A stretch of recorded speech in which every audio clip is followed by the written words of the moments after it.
Recording. Welcome everybody. This is the DVMUG main meeting for February 17th, and we have a presenter tonight. This is Joe Kissell, who is actually the owner of Take Control Books, and this is one of his books that he's written called Take Control of Your Digital Legacy. And take it away, Joe. Thank you for having me here. It's always a pleasure. I will just mention, because some people may have joined us since I mentioned before, you may hear some loud noises, some sort of shrieking sounding noises during the course of this. That's one of my kids, and you know, we do what we can. And if my voice should cut out because I've been talking a lot today, I'll just sort of say, hey, hang on a second, give me a few moments to drink a glass of water, and then we'll get back into it. All right, so tonight we are talking about your digital legacy.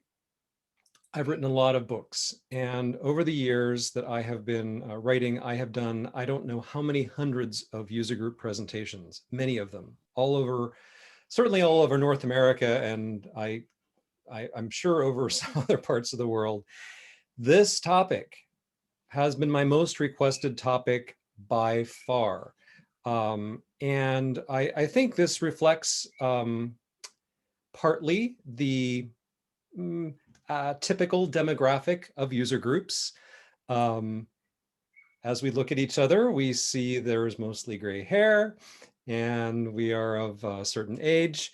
And I actually chose to write about this because when I would go to a user group and I would talk about something like, backups or passwords or something that's dealing with your data in some way, somebody would come up to me at the end of the presentation and say, well, Joe, that's very nice, but I'm 85 or whatever. And what I'm concerned about is what happens to my data after I'm gone. How do I make sure that, my son can get at all of my passwords, or how do I make sure that my wife can get at my backups or things like that? Oh, wow. I hadn't actually thought about that. So let me go think about it. So I thought about it quite a lot, did a lot of research on this topic of what happens to your data when you're gone, and what steps can you take to make sure the things you want to have happen to that data happen. And that's what this is all about. So tonight I'm going to give you an excerpt from this here book, Take Control of Your Digital Legacy. Now, of course, I can't tell you everything that's in this book in under an hour, but I'm going to give you a good taste of it, and I'm going to strongly recommend that you go pick up a copy. Now, it's normally $15, but because we love user groups, we give you a discount. You can make a note of that coupon code right there. That will save you 30% on this or any of our titles. If you want to put 60 different books in your cart and save 30% on all of them, I would be very, very happy. It would help me to feed my kids. So use it as often as you want on as many books as you want. This particular title would cost you $10.50 with that discount. Now, you get not only the ebook, which comes in PDF and EPUB and MobiPocket formats, but also a free template you can fill out for something that I call a digital will, which we'll be talking about in a moment. And although I will try to give you as much information as I can during our time together this evening, I can't tell you everything you need to know. There are tons more details in the book. I really hope you will pick up a copy and be sure to buy lots of other books on other interesting topics while you're there. All right, that's my sales pitch. I will show a version of this slide again at the end if you need another reminder of the coupon code or the URL. Here we go. I come from a family that wasn't real big on history or genealogy.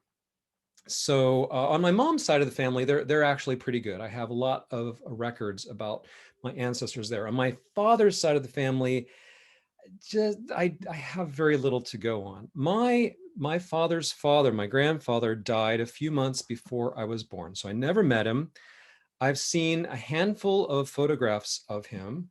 I have never seen a movie of him. I don't think that any exist. I've never heard a recording of his voice. And I've really heard precious few stories about him.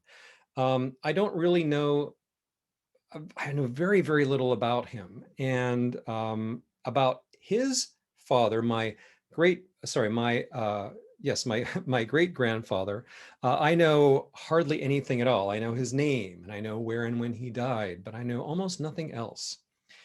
And I wish I did. And, it's one thing to say, well, let's dig up some genealogical facts. Yeah, that's nice. But what I really want to know is, what were these people like? I mean, would I have liked them? Did they have a sense of humor? Were they mean? Were they kind? Were they interesting? What were their hobbies? Could they sing? Like, I don't know anything about what they were actually like.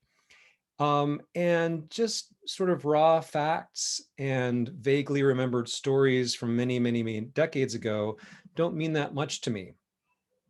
Now, on the other hand, uh, will will leave considerably more for my children and any children or grandchildren or further descendants that they might have. Um, on my computer that I'm standing in front of right now, I have hundreds of hours of audio and video recordings of me. I have thousands of pages of books that I have written. I have hundreds of thousands of email messages that I have sent and received. I have letters. I have just, photographs, just tons and tons of stuff, tens of thousands of photographs. So if 50 years from now or 100 years from now, some descendant of mine is curious about old, great, great, great grandpa Joe, there would be a lot that they could find out. They would not have my problem today of having only the vaguest ideas about my ancestors. Now, they might listen to the audio and look at the video and consume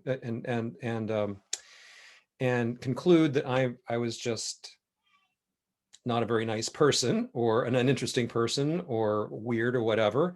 That's okay. They're entitled to that opinion, but at least they would know, at least they would have some idea what that guy was like. The thing is, just having the stuff on my computer isn't enough. Just having the stuff on my computer does not guarantee that it'll survive even a year, let alone, tens or hundreds of years. Now, I've written a lot about backups, and that's super important. We'll mention that again tonight. And I've written about a lot of other things that sort of play into this. But my main message for tonight is that now, while you are still alive, still hopefully mostly healthy, and still have some, your wits about you and some technical acumen, you get to make decisions about what's going to happen to all that data later. You have to make decisions now, because if you don't, those decisions are going to get made for you, and they almost certainly won't be the decisions that you would have made. Maybe some of those valuable materials about yourself that you really would like to be preserved for 100 years won't be. Or maybe the things that you would really rather people forgot about end up being the ones that are preserved. So this book is about making your own decisions right now about what sorts of data you want to outlive you, in what way, in what form, for who to see, and so forth, and how you can pull that off. Now, um, one aspect of this certainly is future distant generations. Okay, what will my kids want to know about me 20, 30, 40 years after I'm gone? That is an aspect of it. What will their grandkids and future generations want to know? Now, look, I'm not famous. I'm not even particularly noteworthy. I'm just an ordinary guy. So I'm not going to make it into any history books or encyclopedias or whatever. I don't think of myself as being like, I'm not going to have a statue in the park or whatever. So it's not that my legacy needs to be preserved as a matter of like the public record or anything. But still, for anyone who does care to remember me, I'd like for them to remember kind of the right things. But that's not the only reason to do the stuff that I'm going to describe this evening. A second reason is if I were to expire suddenly and unexpectedly, yes, family would be unhappy, but also I think they'd be a little bit freaked out because there's all this stuff they got to do. Well, they got to pay bills and they got to deal with insurance policies and they got to deal with, accounts that, they'll get email about things that need to happen and email from people that didn't know I was dead and all those kinds of things. There's a lot of stuff that that my family will need to take care of. And if they don't have access to all of my files and accounts, that's going to be a little bit of a problem for them. So I want to help that process as well as a way of relieving stress. Now, at this point, I say, oh, but there's even another benefit. All these kinds of organizational things that we're going to do, all these preparations and plans we're going to make, will even help you out when you go on vacation for a month. Well, when I wrote the book, people were actually taking vacations. And it was like actually leaving and going to another city or state or country for a month was like a thing that could happen.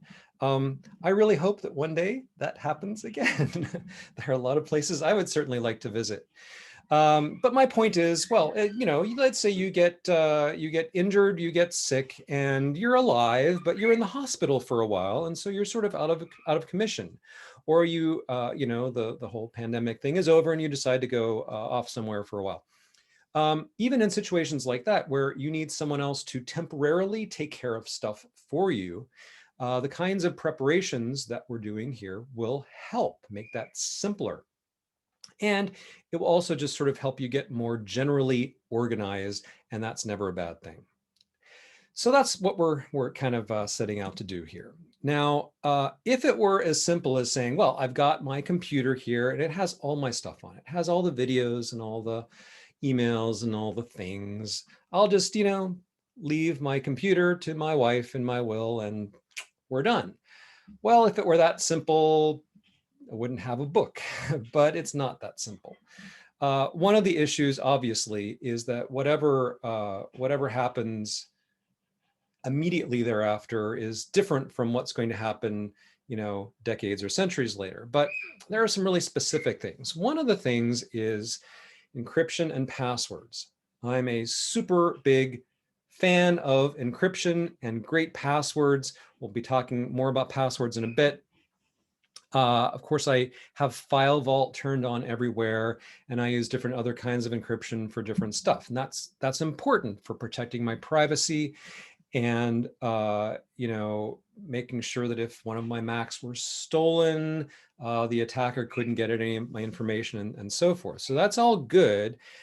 But the very same things that protect my data while I'm alive put me at risk, or put my family at risk when I'm dead, because my wife or whoever survives me is going to need access to all of my accounts. They're going to need my passwords. They're going to have to get into my computer.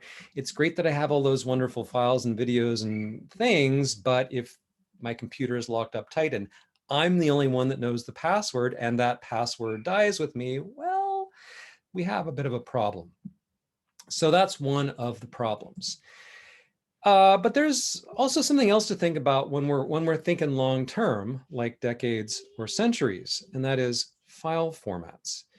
Now, I would imagine that in a group such as this one, there must surely be some people who used AppleWorks or ClarisWorks. I won't ask for a show of hands since most of you have your video turned off anyway, but I'm just going to sort of take it for granted that there are a lot of people say, oh yeah, and boy was I upset when Apple killed it. Nowadays, if you have some old AppleWorks files and you even just want to like find some app that will translate them into a more modern format that maybe something else might be able to open, it's really hard to do. You can for some of the formats, but for others, it is next to impossible. So, this happens. Software evolves, apps, even very popular apps, get killed, get replaced with something else, tastes change, yada, yada, yada. Years pass, and all of a sudden, you can no longer find a way to open certain kinds of files. It's pretty much guaranteed that's going to happen again in the future. Even very popular file formats that we use all the time today might not be readable decades in the future. Beyond that, think about hardware. Now, you find an old, Mac Plus gathering dust in your attic, you plug it in, maybe it'll turn on, maybe it won't. Maybe it turns on, but the floppy drive is dead. Can you even get a replacement floppy drive? Well, probably. But then you find out that your old startup floppy disks for that old Mac Plus have degraded to the point where those can't even be read. Stuff wears out over time. Even if you set it lovingly on a shelf and you dust it and it's temperature controlled, stuff degrades. Media degrades and hardware wears out. So if that's the case, even with computers and media that we've used in our lifetimes, imagine how much more so that's going to be over the coming decades and centuries. Then there's this other problem, which is, Apple wants you to believe that it doesn't really matter what you name your files or where you put them. You can just dump everything into your documents folder, and it doesn't matter because you can just use Spotlight to search for anything you want, and boom, like magic, it's there. Now, that assumes, first of all, that Spotlight actually works, and that's not necessarily true in my experience. But the thing is, if somebody who is not you is going to find something, they need to know what they're looking for. So as an example, let's say that I have written the great American novel in my spare time, and I haven't told anybody about it. It's a terrific thing that's on my computer. And if my kids, got it published, they would make millions. It's just the best thing ever, but they don't know what it is because they'll see a million files on my Mac, but they won't know that I have even written something like this that they should look for. And even if they knew that, they wouldn't necessarily know what the file name is or where I've put it. And I really don't expect anybody else to go through millions of files after I'm gone, just looking for something that might be useful or interesting. So even if search tools are fantastic and working brilliantly, somebody who is not you has to know what is worth looking for. And if you're gone, that's going to be a problem. So these are some of the challenges that we're trying to address. So step one is take a little inventory. Now, I do not mean that you should list every file on your computer and what it is and where it is. That's a fool's errand, and life is too short.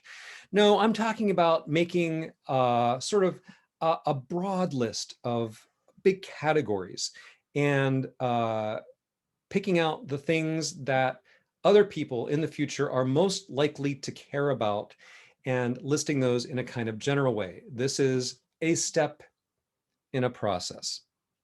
So to do this, I would like you to create a document that we're going to call a digital will. Now, if you buy this book, which you should do, you'll get a free download, which is a template that you can just fill in, and there's your digital will. You can make one on your own. I'm trying to save you some steps. This isn't a magical document, but it is a place where you list your digital assets just as your regular will list your physical assets, your financial assets. Your digital will lists your digital assets and what you want to have done to each of them. Now, the great thing about digital stuff is you don't have to leave it to just one person. If you have a car, you can will your car to your child, but you can't will a single car to 4 children and have it work out really well. However, you can will your digital photos to all of your children and grandchildren. So, but the point is you have to have some place where you specify what you have and who gets it. Now, your inventory is going to be the first step in this. Some of the things that you should include are your online accounts, which would be, email, social media, bank accounts, anything that is of significance to you, online media, which could include, movies, TV shows, music, books, stuff like that you've purchased in digital form, or it could even include CD-ROMs, DVDs, things like that if you still traffic in physical media. Software too. Now, there is absolutely no point in listing every app on your Mac in an inventory. Really, nobody cares. That serves no purpose. It does not matter to literally anyone in the world for you to say, well, I have Microsoft Word and Adobe Photoshop on my Mac. The software that is worth listing is any app that you might have that is kind of unusual, that might be needed to open some of your important files, as well as any software you have that you would like to pass on to someone else, because sometimes there are licensing complications there that need to be addressed.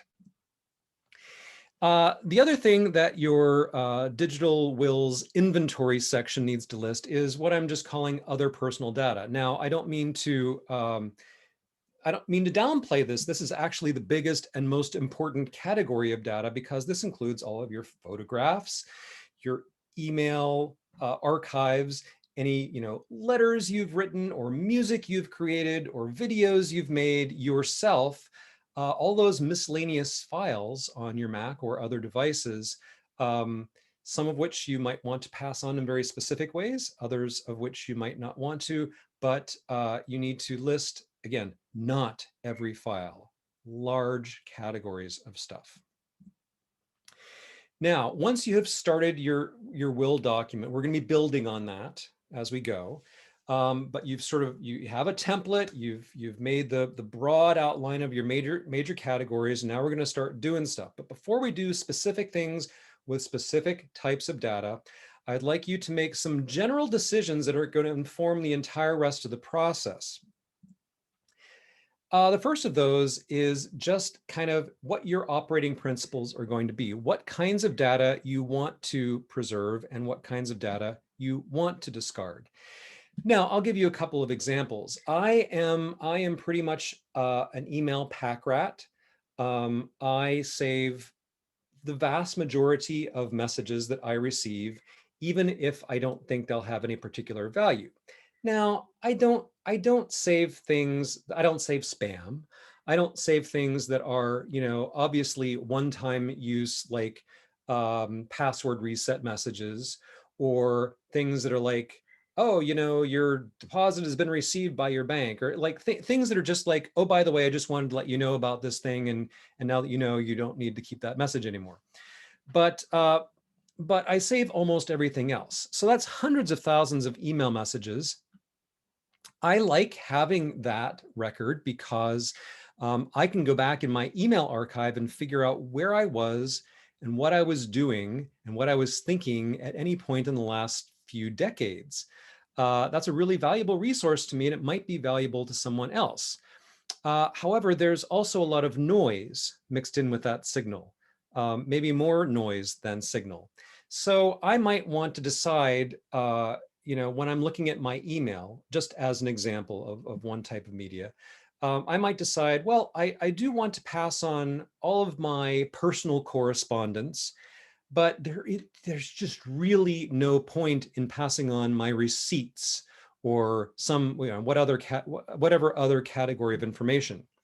Perhaps amongst your documents, you have some love letters to someone that you would maybe rather not have your kids find out about.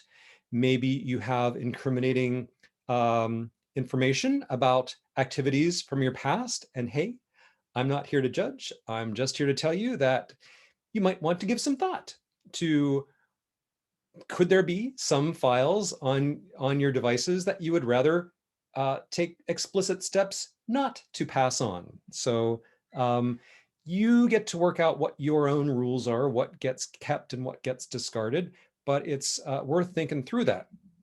The very most important decision you will make is who will be your digital executor. So your regular will have an executor, somebody who is going to do their best to carry out the instructions that you leave, make sure that so-and-so gets this and so-and-so gets that, and the taxes are paid and the paperwork is done and so forth. Your digital will also needs somebody to make sure that this gets erased and that gets downloaded and that gets uploaded and that gets sent to this person and so forth. Your digital executor should be a person that you trust personally, as in you trust that they will protect your data and do the right things. But it also needs to be someone that you trust technically. This needs to be a technically clueful person, because this person might need to convert between file formats, might need to upload and download stuff and take things off of some kind of media and put them on a different kind of media and make sure they get to their destinations intact. They might need to shut down accounts for you, and they might need to set up out of office messages and so forth. So this should be a technically, reasonably competent person. In a perfect world, this person would be the same person as your regular executor, because that would make things just so much easier. But if your regular executor is not technically adept, you will want to talk to them about coordinating with another person who will take care of the digital side of things. You are also going to want to make some decisions about file formats. This is a rather painful topic, I'm afraid. As I mentioned earlier, we can't really trust that file formats are going to last forever. In researching this book, I tried to find out, what do historians do? What do museums do? What do archives do? Professionals whose job is to preserve information for a long time, what do these folks have to say about file formats? And I give some recommendations for specific types of files. Well, if it's a graphic, this format; if it's a video, this format; if it's audio, this format, and so on. But the basic principles are, if you want for something to last and still be readable, quite a few decades in the future, you are much better off going with open source formats rather than proprietary formats. For example, PDF is better than Microsoft Word. You are also better off avoiding encryption. Encryption, but you're also better off in avoiding compression. So when it comes to something like photographs, most of your photos are probably in, JPEG or PNG or one of Apple's, HE, blah, blah, blah, blah, fancy new formats. And those are great for day-to-day work. But if you, I guess I just would not have a whole lot of confidence that those files will still be easily readable 50 years from now. 10 years from now, yeah, sure, that won't be a problem. But 50 years, 100 years from now, maybe not. There are solutions that you might not like. For example, I have had it recommended to me that for photographs, use uncompressed TIFF. Uncompressed TIFF, according to the experts, has the greatest shot at longevity. Uncompressed TIFF is gigantic. I mean, it's just unspeakably ginormous. If you have any decent sized photo collection, you would need to get a whole bunch of new hard drives to fit it. So obviously there are trade-offs. And what you decide about file formats is going to depend on some things, what decisions you made about what you're going to keep and discard, what kind of time frame you're looking at. Are you just concerned about preserving something for your kids, or are you concerned about preserving something for 100 years from now? And maybe you don't want to preserve all of your tens of thousands of photos. Maybe you only want to have a handful that you especially go to extra effort for. So that's up to you to decide, but it's a thing to think about right now. Now, speaking of photos, most of us probably have most of the photos we have taken in the last 20 plus years in digital format already. You know, we had digital cameras, iPhones, whatever. Most of us also have a box or an envelope, something like what you see here, that contains old photos on paper. Maybe photos before we had a digital camera, maybe photos before there were digital cameras, maybe photos that are from, you know, a century ago. So as long as you are getting ready to preserve and store and archive your photos, this might be a good time to think about all of those photos that have never been scanned, that are still on paper or metal, or other documents, you know, the old playbill ticket stubs, programs, whatever, anything that is any sort of paper document that you want to make sure there is a record of for your descendants, even if there is a fire, a flood, no, excuse me, a fire, a flood, an earthquake, some other catastrophe that destroys the originals. Of course, you want to keep the originals, but it's great to also have some way of getting the essence of that to your descendants. So I want you to think about, if you haven't done so already, scanning a bunch of stuff. Now, this could be a huge project. I have a friend who sort of is the self-proclaimed archivist for his extended family, and he took on the job of scanning tens of thousands of photographs from like all of his relatives. He has a whole room of his house with a gigantic wall filled with these big plastic bins full of photographs, and it's kind of nutso. He has been scanning these photographs for years and years, and he does, you know, a few thousand a year.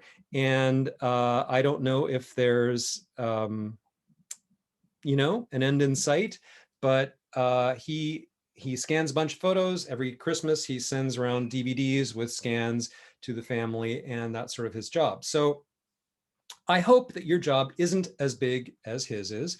Maybe you have dozens or hundreds of things to scan. Maybe you even have thousands of things. But if it's more than you can easily do in one sitting, you might need to sort it into like, this is my most urgent pile, or I'm concerned about these photographs like lasting very much longer before they fall apart, or what is most important to you for sentimental reasons. If you have a decent scanner and you have time and you know how to use it, of course, you can do this yourself. If you don't have the time or the inclination, you can outsource it. Now, I will make a suggestion. If you have a son, daughter, grandchild, niece, nephew, that either wants to pick up a few bucks or can be bribed with cookies or something, maybe you can rope them in and have them do some scanning for you. If you want it to be done professionally, there are a bunch of places out there that will say, all right, mail us a box. We will go through, we will professionally scan your photos.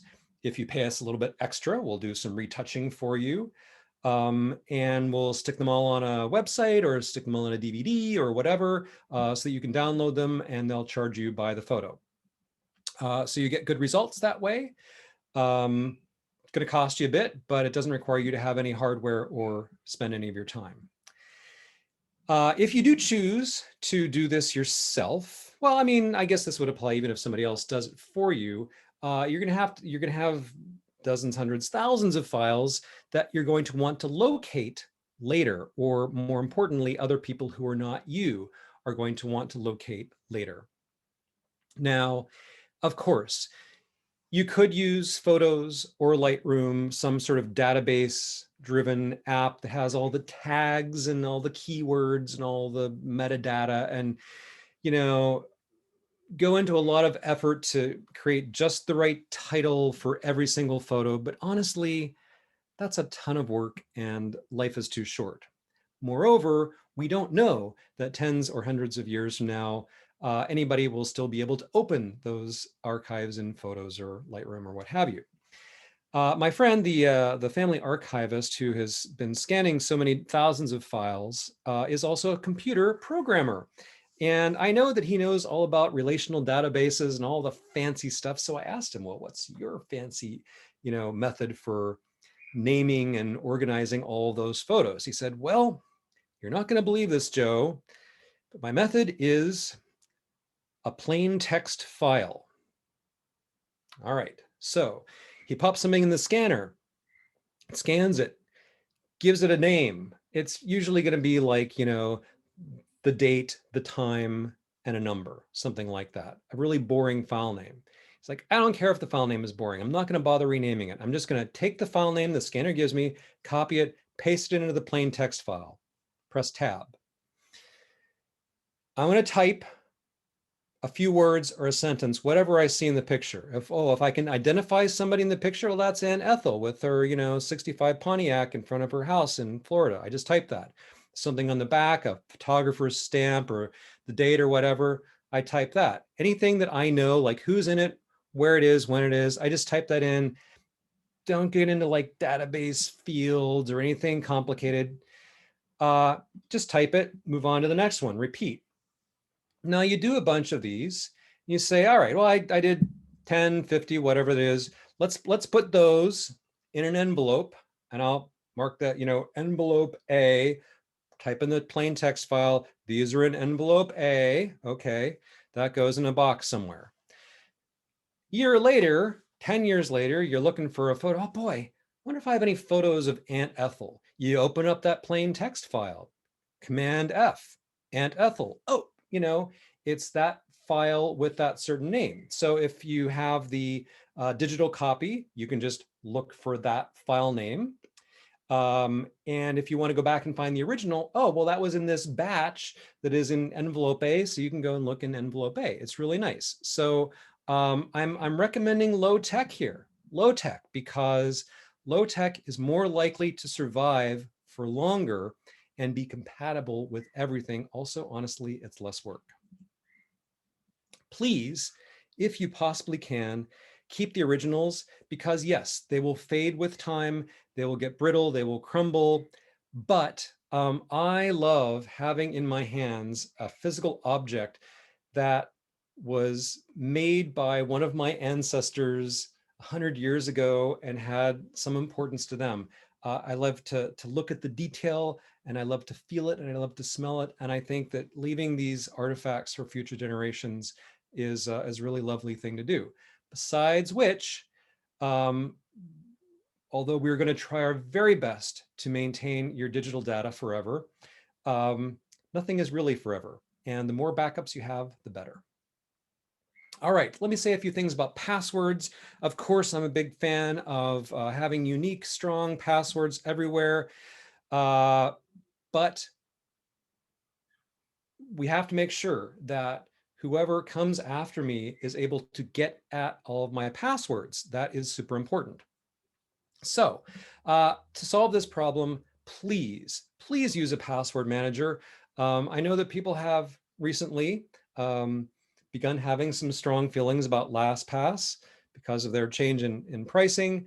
I personally use 1Password. I love 1Password, but there are lots of other password managers out there too. There's RoboForm, there's Dashlane, there's a mess of them. Some of them are free, some of them are paid. I generally favor the ones that are paid because they actually get support and bug fixes and tend to be more reliable. But in any case, use a password manager. There are many reasons to do this, but for our purposes tonight, the important reason is that if you have all of your password managers and all of your passwords in some kind of a vault, then your digital executor only needs to have that vault and the 1Password that you use to unlock it. That's easier as well as more secure than leaving them hundreds of passwords.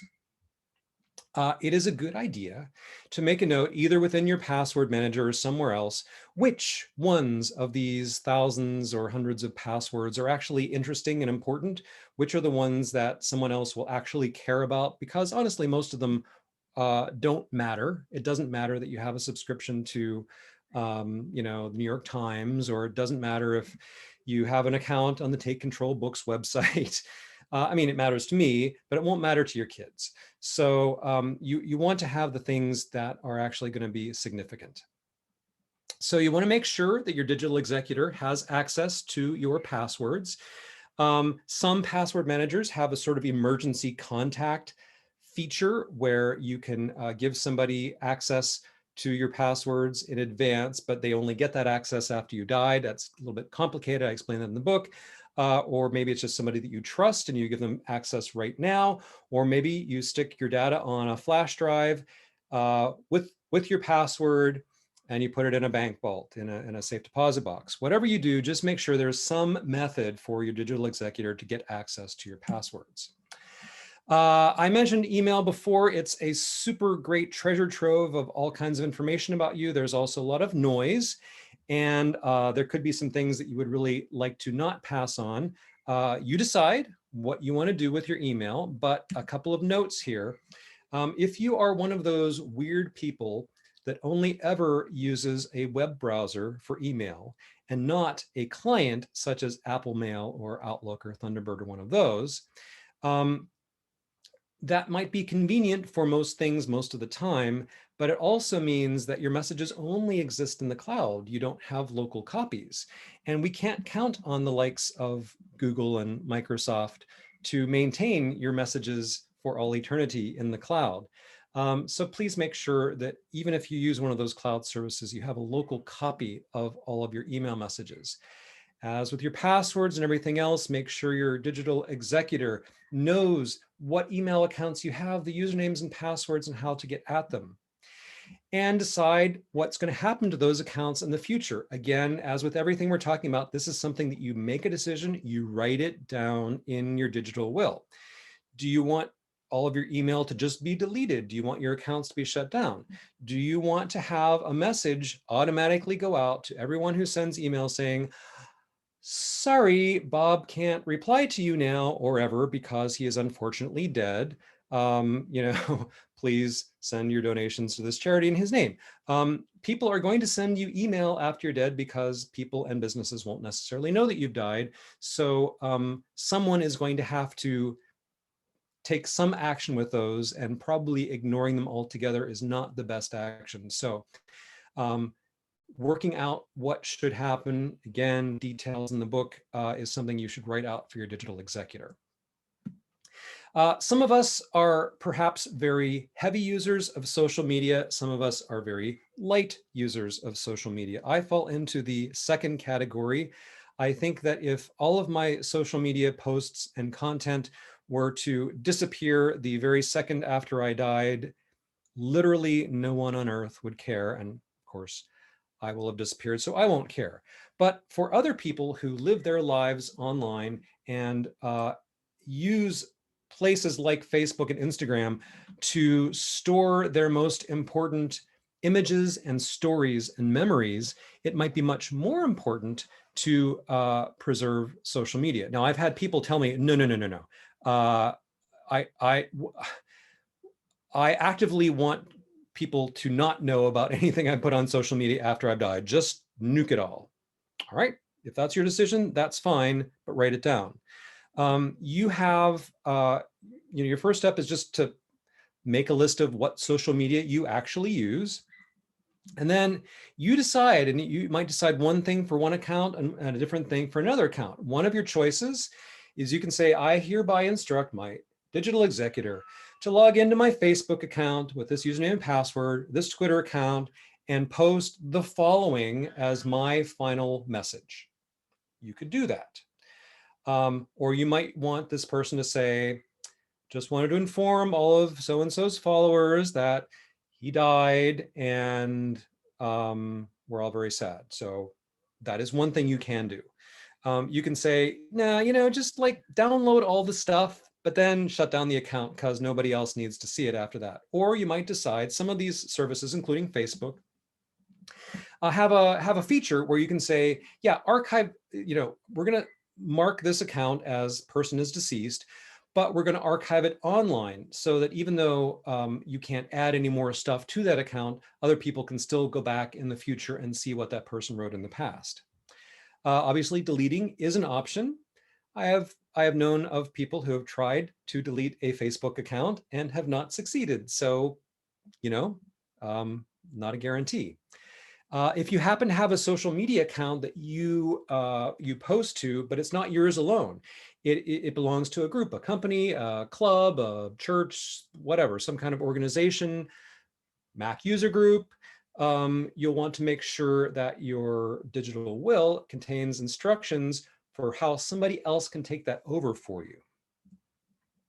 Now we come to this big last category of other, which, as I said, even though sounds very dull and miscellaneous, is actually the most important and almost certainly the biggest category. What about all of your other stuff that doesn't fit into one of those neat categories? Some examples, media, and by media in this case, I'm referring to things like stuff you buy from the iTunes store or you know, ebooks. I'm sure you have a large collection of Take Control, large and growing collection of Take Control books. That's also media. Anything audio, video, apps, anything you've purchased, as well as stuff that you have made yourself would go into this category. Software, as I said before, we're not concerned with ordinary run-of-the-mill off-the-shelf software. We're concerned with anything unusual, custom, anything expensive, anything that might be needed to open some of your files, and anything that you know, you want to try. Well, you have a very expensive license for some super duper software and you want to pass that on to someone else. You should make a note of that. Do you use Dropbox, iCloud Drive, Box, Microsoft OneDrive, Google Drive, etc.? Most of us use some or many of these cloud storage places. If you do, you're going to want to put in your digital will what you use and what is there and what should be done with it. Almost always, the thing that should be done with it is that all of the stuff that's in the cloud should be sucked out of the cloud and put into local storage. Because again, once you are gone, there is no guarantee that these accounts will be kept open indefinitely, or that even if they are, other people will be able to get at them. Do you have other stuff on your hard drive? Your personal documents and letters or artwork or music or whatever? Do you have external hard drives or SSDs that have other stuff? What about your backups? They could be cloud-based backups. They could be local backups on various kinds of media. You will want to specify all of that stuff that you have and what you would like to have happen to all of those things. That all goes in your digital will. So now that you've filled out your digital will and you have examined the stuff that you have and you've decided, you know, I want this to happen to this and this to happen to this and this to happen to this. You've written it all out. That's great. Now, what do you actually do to that data to make sure, as best you can, that it will outlive you significantly? Well, first thing you have to think about is, what should I put this on? I've decided what documents and email and letters and things I want to keep, what photos. I want to put it somewhere that isn't just on my computer, that isn't just in the cloud. Well, there are a bunch of different media that you can put stuff on, and they all have significant downsides, unfortunately. And because they all have significant downsides, I want you to think about choosing more than one to give you a little bit of extra insurance. And I'll say more about this in a moment. Now, some examples. You can find all kinds of companies that sell like gold or silver plated recordable CDs and DVDs that are supposed to make your data last for 100 years or more. Well, I mean, maybe they will and maybe they won't, right? None of the companies that make these things have been around for 100 years or anywhere close to it. So it's really just a guess that the media will actually last that long. But I mean, I have an iMac Pro in front of me. There's a MacBook Pro here, a MacBook Air there, and an iPad Pro here, and an iPhone there. And you know what? None of those devices have an optical drive. I haven't used an optical drive for anything in like years. So even if you have a wonderful disk that will last for 100 years, are people going to be able to find a functioning DVD reader in 100 years? I mean, probably not. So that might not be a great idea. Of course, hard drives and SSDs, the same media that most of us use for backups. Well, they're great because they are relatively cheap and hold a relatively large amount of data and are relatively fast. That's all good. But you know, mechanical things wear out, and even SSDs can lose data over time. And the longer you leave them without being connected to electricity, the more likely it is that they will lose data. So these aren't necessarily terrible choices, but these also are not things that I'd put in a time capsule for 100 years. I would not assume that anybody will still be able to get data off of those in a century. Of course, cloud storage is cool because somebody else gets to worry about all the backups and replacing drives and when they wear out and all that kind of stuff. But then again, cloud storage usually requires some sort of payment. And I would not assume that Apple or Google or whoever else is going to keep my data in the cloud indefinitely, especially if I'm not paying for it. If I am paying for it, then I got to pass on that ongoing expense to somebody else, and that won't last forever. Of course, there's paper. Paper's great. Hey, we have books and documents that are thousands of years old because museums have figured out how to preserve paper. It's really not that hard. If you want to print out 100,000 email messages, I mean, knock yourself out. There are probably a lot of things that you have that could be printed if you chose to do so, and then you have another hard copy of that data. You'll have to go to some additional effort to preserve it. Unfortunately, this is not a great choice for, you know, movies, audio, software. There are some things that just won't work on paper. Now, if you really want the ultimate, there's a company that makes these sapphire discs called nanoforms. It's a thin sapphire disc, and they take a high resolution laser and they actually engrave documents. So it's just like they're doing, just like a laser printer. It's black and white. They're just doing a monochrome engraving of a document, a word processing document, or a black and white photo or whatever, just etching it with a laser, very, very, very, very tiny, onto the sapphire disc. Then they sandwich another sapphire disc on top of that, and they fuse them together. Now, this resulting product is fireproof. They say that you can even drop it in lava and it'll still be okay. It's waterproof. It is tough. It can't be scratched. And impervious to magnetic fields. That's great. And how do you read this? Well, with a magnifying glass. You don't need a computer. You don't need any technology. You just need a magnifying glass. So this is like the most future-proof, secure possible way of storing large quantities of data, except they're like thousands of dollars each. So, you know, if you have money to burn, I guess, go for it. Also, you know, your data might be secure for eternity on one of these things, but if it gets lost, well, then you're out of luck.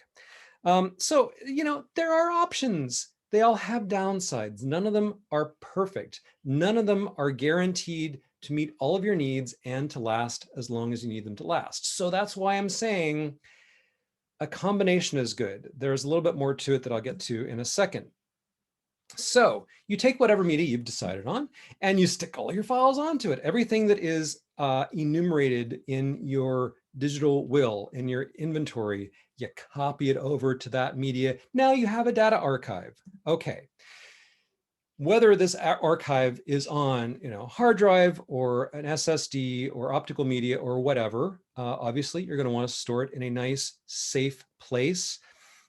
Cool, dry, all that kind of stuff. I can't really show you because it's heavy and it's on the floor over there, but I have a safe that is designed for media, and it's designed to be fireproof. So if there were a fire, like it's not really secure against theft. Somebody could pry it open, but it is secure against fire.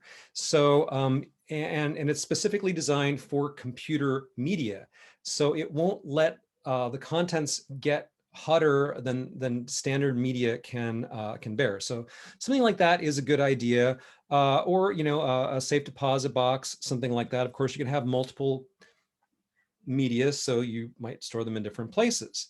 Now, here's really what I think is the best trick. This is not instead of the above. This is in addition to the above. This requires a little bit of social engineering. All right, so you take a son, daughter, maybe grandchild, niece, nephew, somebody that you're emotionally close to, and you go up to them and you have to give them your best, like, puppy dog eyes, and you say, "How much do you love me?" And that's a really important thing to say, because that's, your kid or your grandkid is going to say, "Well, not enough to do you a small favor." Like, they can't say that, right? If you play the love card, that's going to be more effective than just like, "Would you do me a favor?" All right. So once you've established that they love you enough to do you a small favor, what you're going to ask them to do is donate to you a little corner of their hard drive, SSD, whatever, their storage in their main computer. So let's say that your archive, all told, is 50 gigabytes. You say, "Son, do you love me enough to donate 50 gigabytes of your 2 terabyte SSD just to store my archive on it?"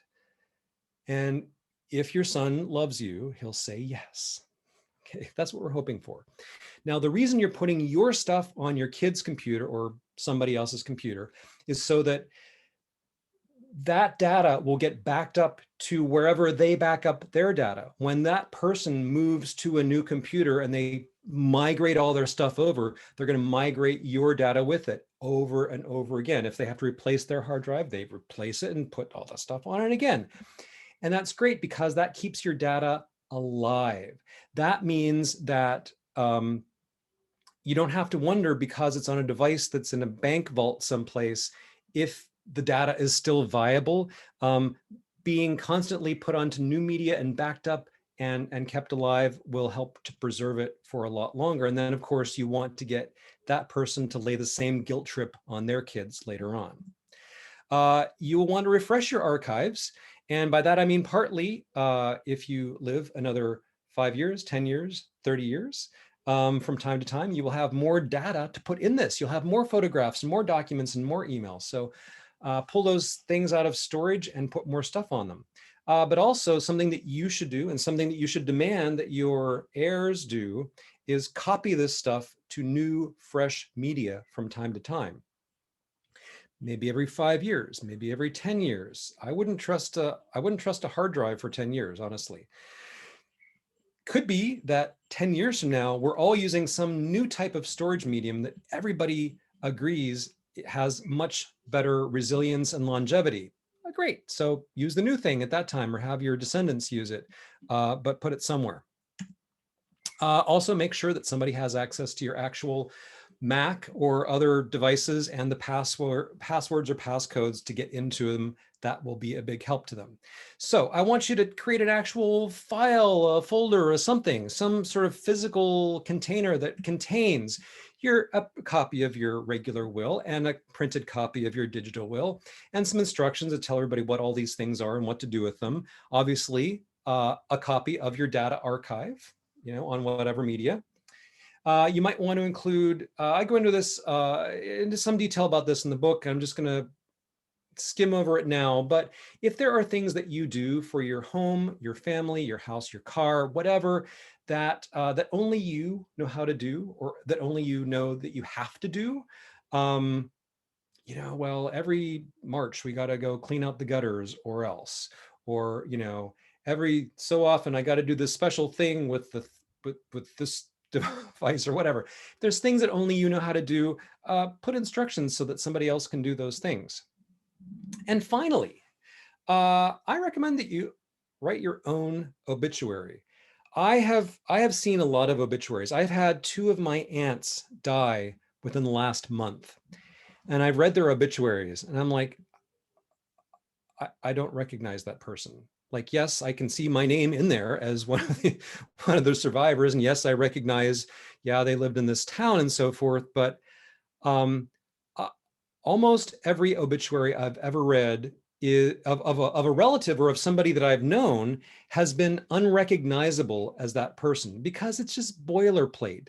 It doesn't have any, it doesn't have any of that person's soul in it. If you want to get soul, if you want to say something, if you want your obituary to say something about you that you really want to have said, say it yourself. You can write your own obituary. Leave, date of death blank. Okay, somebody can fill that in. Maybe leave cause of death blank. Somebody else can fill that in. But everything else, write out what you would like to go in the newspaper or wherever. I've seen a number of these that other people have written. Some of them are hilarious. Some of them are just really heartwarming.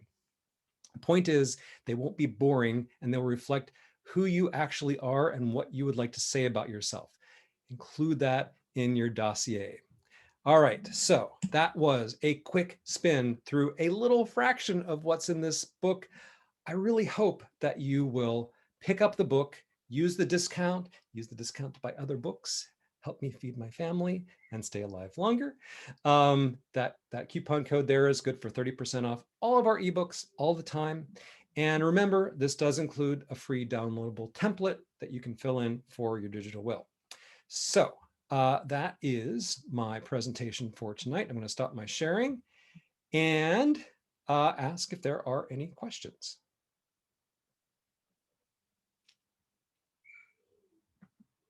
Oh, and I should remind you, if you have a question to ask, you will need to unmute yourself. That's a lot of stuff to digest, people. You surely must have a question. I was trying to fit as much as I could into an hour,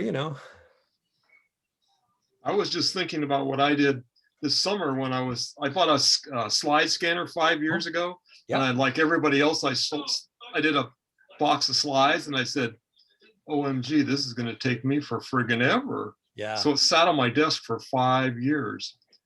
And this summer, after sitting around here and locked down for, a couple of months, I said, I got forever. Yeah. And I started doing it like 2 or 3 hours a day, every day. It took me 2 months to do like 2,000 slides, but I got them done, got them all named, organized, uploaded them all to Google Photos, emailed them everybody the links. And there was pictures that I have never seen my whole life of myself. I was like, I couldn't believe it. I'm embarrassed to say that I have not gotten to my own slides yet. It's a huge job. They're over there on the shelf, but I have not scanned them yet. So it's really time consuming. I know. Yeah, being in lockdown with kids, that's a different story. That's the thing. I mean, everybody has their own sort of pandemic story, but with the kids being out of school, like my wife and I have to be on parent duty all the time, and we have our younger son has a bunch of disabilities, and he just literally needs constant parental attention. We can't just leave him in a room by himself and let him play or do school or anything. We have to be right there with him. So the pandemic has been really brutal for my productivity, as well as like my will to live. I have a question, if you have time. Yeah. Yeah, I'm an author, and Boston University has established a collection of my work in the Amuga Memorial Library. What's the best way to transfer, apart from hard copy, which they probably have a lot more than they want? What's the best way to transfer? What's the form it should take to So have these works been digitized is my first question. What does the word digitize mean? Are they only available in physical form, or are they available in digital form? Some of them are on my, a lot of it is on my computer, my Apple, and some of it has never been put on.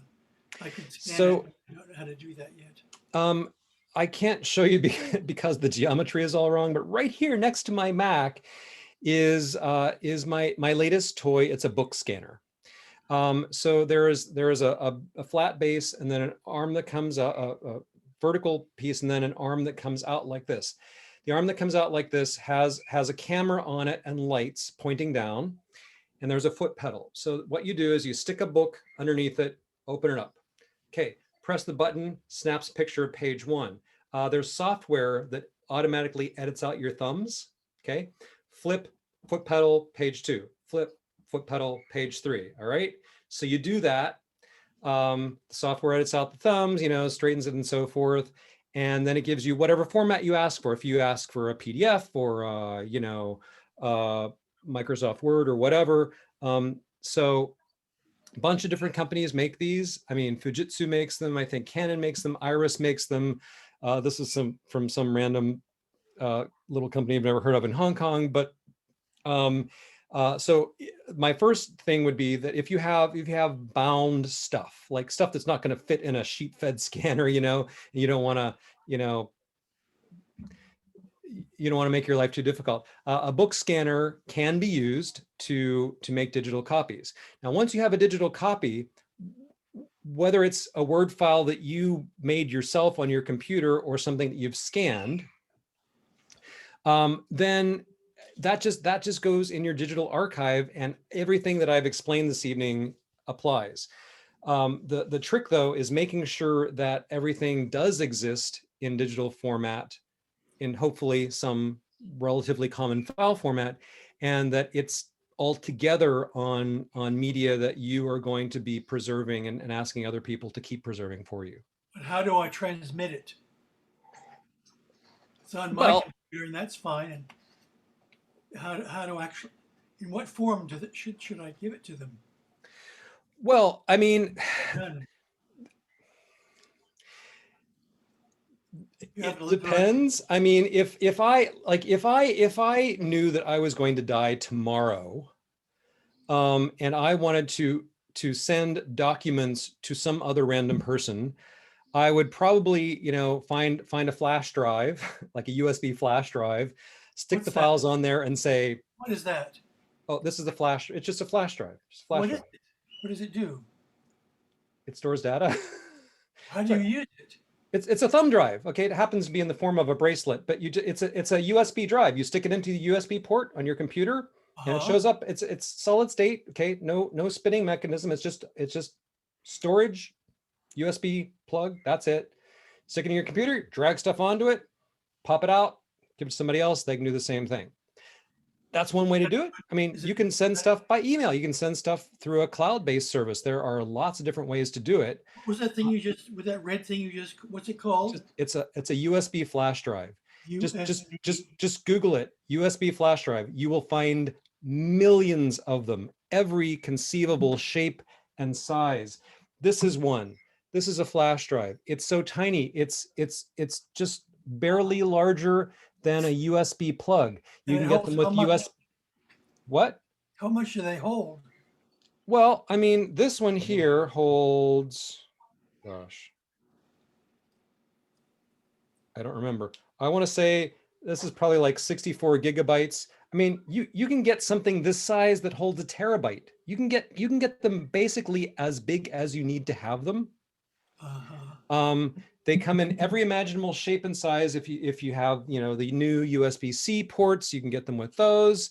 So that is just one method, but they're, we all have like handfuls of them. I have USB drives all over. Look in your cereal box. There's probably one in there. I mean, you can get a cheap, low capacity flash drive for, a couple of bucks.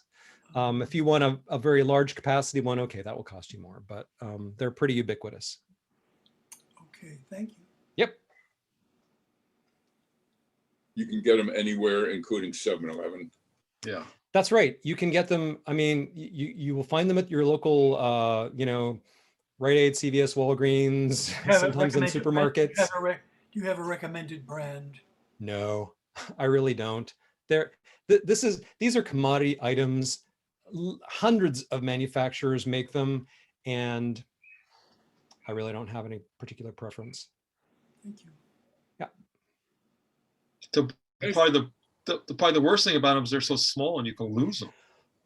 Yeah, that's right. That's right. I mean, like this one that this one that I held up, I used this one when I was testing installing Big Sur, and I needed to have like a separate bootable Big Sur installer. But I mean, this is it's less than an inch long. It's super, super tiny. So And then it's physically too hard to put a label on. So when you see it That's laying right. there, what it is. That's right. So you know, get one with a keychain on it or something, you know. Dog tag, yeah. Yeah. Okay. So can I ask you a couple of meta questions Go. about your presentation? Yes, sir. One thing is you appear to be looking dead in the camera for your whole when you talk to us. Yeah. What is your setup so that you look so you don't appear to be looking off camera at all? My setup is I'm literally looking at my camera, and I'm familiar enough with my presentation that I glance down at it, but I don't look at it for very long. I try to look at the camera, or at least near the camera, as much as possible. I also try to keep my presentation up close to the top of the screen where my camera is, so that even if I am looking down at it, it appears that I'm not. Now, that's the honest answer. If I were giving you the geek approved high-tech answer, I would say that I have this thing attached to my Mac. I don't at this moment.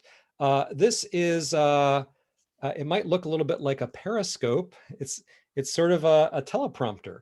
So what this is, this cost me $500, by the way. So, you know, but the idea is you stick this on top of your camera, or on top of your computer. The camera looks through here, all right, and then this is glass. There's a mirror down here. So what happens is you put the window with the person you're looking at behind here on you just drag it till it's behind here, but your camera is above it. You see the reflection of the person you're talking to, so that you can be looking straight at them through your camera dead on. And even though where their image is on the screen is below where your camera is. And you can also use, you can use teleprompter software to put text over. So I could be standing here looking straight at the camera and reading something that is scrolling by, like they do on TV, you know, but stay looking at the camera even though I'm looking at something else. So this is a ProPrompter something or other. It's expensive, and I got it because I was going to be doing a lot of video classes where I needed to like recite large amounts of text, and I needed to be looking like I was looking at the camera the whole time. So this technology, it's literally a piece of glass and a mirror. It's not high tech. It exists if you want to do that. But what I did for this presentation was just to know my material well and try to spend as much time as possible looking straight at the camera. I think when you see TV people do it, if you very, very closely, you can see their eyes track the text. Yeah, you see their eyes go left and right. Yeah, exactly. they look just as they're reading. News broadcasts, talk shows, you know, those kinds of things. They all use teleprompters that basically have angled glass right in front of the camera. So they're looking at the camera, but the angled glass is reflecting a display from down below it that has the text that they're supposed to be reading.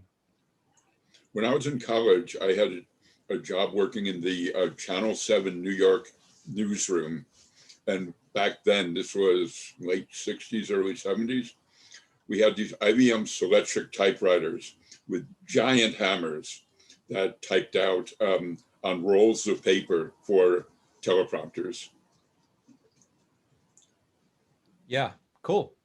I That was the other question I was going to ask you, is whether this presentation was so slick that I was wondering whether you were literally reading from a teleprompter as you were doing it. No, I wasn't. But as I said, this is a presentation that I have given quite a few times because it's been so popular, and I'm just very, very familiar with the material. And also, I literally gave this 2 hours ago, so it's very fresh in my mind. And slick was probably the wrong word. I meant polished. Thank you. Thank you. I'll take that as a compliment. And my one other question is, how are you lighting yourself?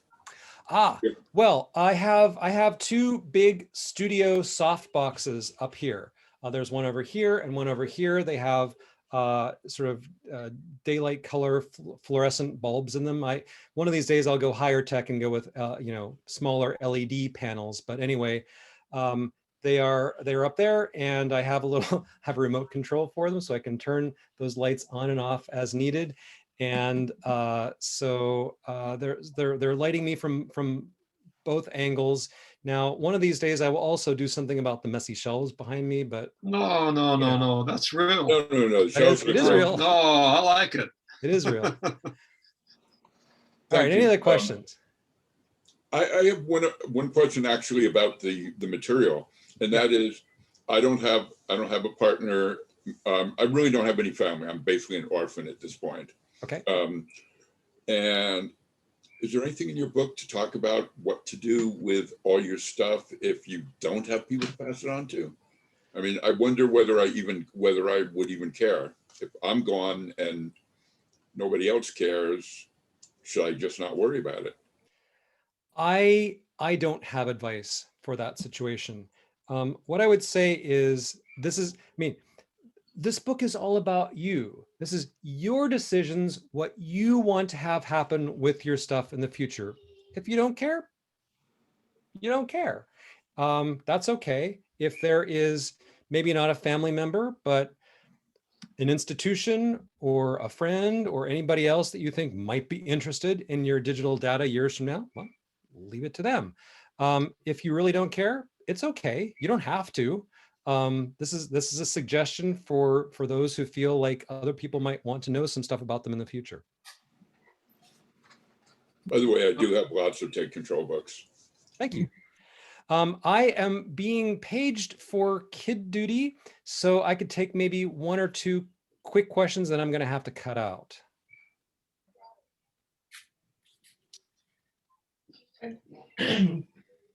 Kid duties. I think you should get off to it. Thank you very much. That was a very nice presentation. Thank you for your kind attention. Thank you. Very nice to be here. I appreciate the invitation. I hope we can be together again sometime. Thank you. Yeah. Thanks. All right. Thank Good night, you. everyone. Good night. Okay, I guess should we keep the recording going for a little Q&A? We're 8 o'clock, 6:30, 7:30, 8. So we got some more time here. What do you think? We got 27 people. I'll stop the recording, then we'll do some Q&A.